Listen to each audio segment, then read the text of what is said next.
Being a parent, it's definitely one of the most rewarding and challenging I've ever done in my life. And being a single parent and seeing yourself outside of the realm of your children and family, it's extremely challenging. And as I am growing older and my children are growing older and I'm on my second set of toddlers, I came to the realization that rules and regulations do need to be implemented. If you want to keep your sanity and if you want your toddlers to know how to self-regulate, how to take care of themselves, how to be independent, you need to have a set of rules and regulations. In this video, I want to go over a couple of really important rules that we follow in this household and me as a single parent. And when I say single parent, that doesn't mean that I don't have any help at all. What it means is that all of the major decisions when it comes to my children are on me, and day-to-day care is usually on me. I'm extremely grateful to have my parents to help out and to have my sister to help out. Still, at the end of the day, I am left by myself with my children, and if I want to succeed and do something with my life other than being a good mother, I needed to set up a set of rules and regulations that are being followed in this household, and I'm going to share them with you. Hopefully you can pick some of them up and easy up the load of being a parent or a single parent. I don't believe in paying my children for chores. I believe that they should understand and realize that in this house and in any house in the future, when they're gonna have their own children, physical labor should not be rewarded between a parent or a children, because it makes it very transactional. In my opinion, I truly believe that you should encourage and you should always be grateful when your children are helping you. They should always hear a thank you and I appreciate what you've done, but they should never be expecting to get money for it. That is simply because we all do live together. We all do have shared responsibilities. No one pays me for making you breakfast, then why I should pay you for cleaning up after yourself? I don't know how other parents are gonna take this particular rule, but I've always been doing that and I've always been raised the same way. My parents never paid us for chores that were done in the house. It's normal for all of us to pitch in and for all of us to be aware and present and help each other when it comes to maintaining a healthy and clean household. So no monetary rewards when it comes to chores. Another thing is I always teach my children to give each other space and privacy and not to overstep boundaries. It's not okay to be in someone's face and to always require attention. That teaches them a certain level of independency, and it teaches them a way to actually be on their own with themselves when they're doing a task. And I want them to extend that courtesy to everyone in a household, because we do live all together and I want to make sure that everyone feels comfortable. For little kids, I tell them, privacy, please close the door. Mommy needs to do this on her own. And now, because they are learning that, that's what they say to each other in return. My toddlers, when one of them goes to the washroom, even to wash their hands, they close the door and they're like, mommy, privacy. And it makes me feel like an accomplished parent that I'm teaching them such a simple rule, which is really going to help them in the future when they will be living with someone. Same thing applies to my teenagers. My daughter is still with me. My son went to live in a dorm because he is in university. But for my daughter, I make sure that I knock on her door before I enter her room. And I always tell her that I really expect for you to act the exact same way in return. And she does. Little things matter, and teaching boundaries to your children from an early age really has its benefits, and it's going to pay off. Setting up time limits for any kind of task, whether it's being outside, whether it's playing inside, whether it's watching TV, whether it's eating, whether it's taking a bath. Especially when it comes to toddlers, I find that if they have a time limit, they know, oh, we're watching one cartoon, which is an hour and 20 minutes, or oh, when we eat, we need to be done in like 20 to 30 minutes. I don't want to be running around the house with a plate trying to feed my toddlers. No, each task has its time limit. So you have half an hour to take a bath. You have half an hour to read a book before you go to sleep.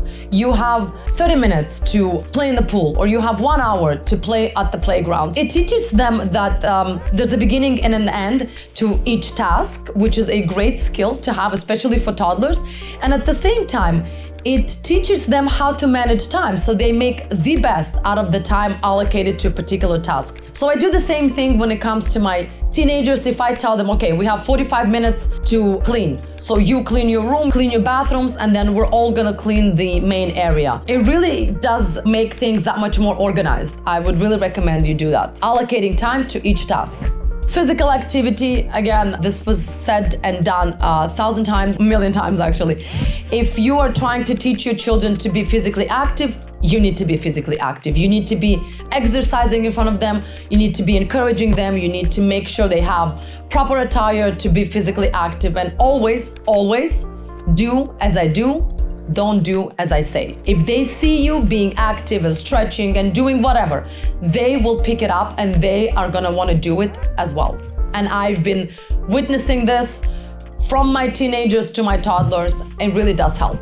Calm music. My children, now my toddlers, are very much into Michael Jackson, just like my teenagers were at some point. And I really want to install in them a sense and a good taste for music, coming from a very musical family per se, because my father's a musician, and from a very young age, he always played for us some of the greatest artists, and I grew up with listening to quality music, and I want to install the same thing in my children. Not necessarily calm music, but quality music. I don't necessarily agree with the trend today and the kind of music that is being played today, so I always go back to some older artists and I make sure it's played in the house so my children can pick up on it. Less screen time, and I cannot stress enough, and I've been always a big fan of physical books and physical toys as opposed to digital. After we came from our vacation from Croatia and we settled in Spain, I literally took iPads from both of my toddlers. I had to kind of use them during the summer because it was a big transitioning period for all of us. But as we are back to the routine, I simply just let them battery die out and I never recharged them, and it was the best decision I have ever made when it comes to my toddlers. Every time they look at those iPads, first of all, I hid them away, but when they were around the area, I was like, you know, it broke down, there's nothing we can do. If you want to watch a movie, you can watch a movie, a cartoon on the TV, and I allocate time for that. But I will never ever go back to using any kind of digital products, to using iPads, or to letting my children watch cartoons on the phones. I saw it over the summer that it really slows them down. They're not as responsive. It's like they're in that digital world and they don't see anything around them. They are not being present. It's gonna be tough. It was really tough for the first, I would say, 10 days. They were looking for those devices and they were going around the house and trying to plug them in. I really put my foot down, and I'm extremely happy that I did it, and I encourage you to do the same thing. Limit in general digital devices for your children around the house and yourself. If you are not going to be on your phone, on your laptop when they are around, they're going to understand that this is not something that you do, and they're gonna pick up on it and they're going to do it less and less. And I'm extremely proud of my toddlers. There's no digital time when it comes to them. Like, if they want to watch something, they just watch it on TV. But other than that, nothing else. Bored time.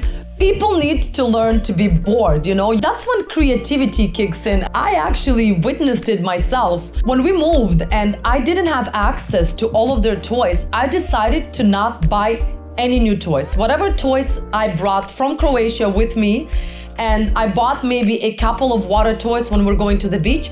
Other than that, very minimal toys. You would be surprised how creative and how smart little children are, and how they make up any kind of playing time on their own. They don't need many things. They go to the kitchen if they need something and they bring pots or whatever toys they have. They become very creative in using what they have. It was a game changer. I am never buying any more than 5 to 6 toys for my children.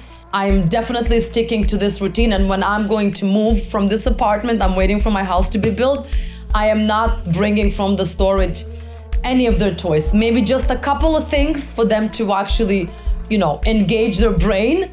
But other than that, if you want your kids to be creative, let them choose their own toys around the house, what they can play with, or take them outside. That's about it. These are main rules that we abide by when it comes to this household. Please do share with me what rules you follow. How do you keep your children in place? How do you entertain your toddlers? And let's see if we can make a conversation out of it. Until then, I'll see you in my next video.